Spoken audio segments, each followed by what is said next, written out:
പെരിങ്ങോട്ടുകരയിൽ police station അനുവദിക്കണമെന്നാവശ്യപ്പെട്ട് ചേർന്ന ജനകീയ convention Gita Gopi MLA ഉദ്ഘാടനം ചെയ്തു.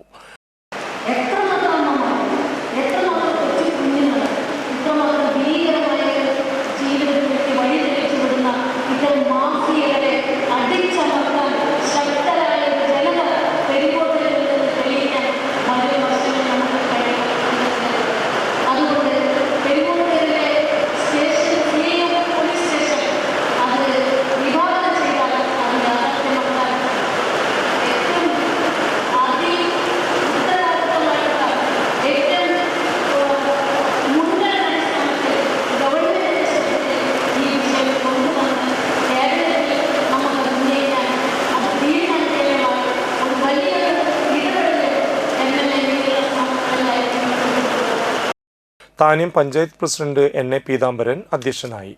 Anthikad block panchayat president Jyothi Lakshmi Vasanthan, Chazhoor panchayat president Shilly Jijumon, ജില്ലാ പഞ്ചായത്ത് അംഗങ്ങളായ KP Sandeep, Salija Santhosh, Peringottukara Sreenarayanashramam secretary Swami Divyanandagiri, KM Kishore Kumar, Prakashan Kandangath, Rajan Babu Karattuparambil, VA Ismail, NK Shajahan, UP Krishnanunni, Mini Shaji എന്നിവർ സംസാരിച്ചു.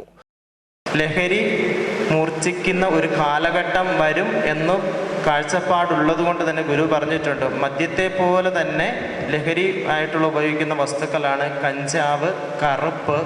അത് പ്രത്യേകം ഗുരു എടുത്തു പറഞ്ഞിട്ടുണ്ട്. ഇപ്പം ഇത്രയും വർഷം 100 വർഷങ്ങൾക്ക് മുമ്പ് ദീർഘവീക്ഷണത്തോടുകൂടി ഗുരു അങ്ങനെ ഒരു കാര്യം പറഞ്ഞിട്ടുണ്ടെങ്കിൽ തീർച്ചയായിട്ടും ഈ ഒരു കാലഘട്ടത്തിൽ സമൂഹത്തിലെ യുവതലമുറ പോകുമ്പോൾ അവരുടെ ഗതി ഏത് മാർഗത്തിലൂടെയാണ് പോകുന്നത് എന്ന് വ്യക്തമായ കാഴ്ചപ്പാടോടുകൂടിയാണ് ഗുരു അങ്ങനെ ഒരു പറഞ്ഞത്.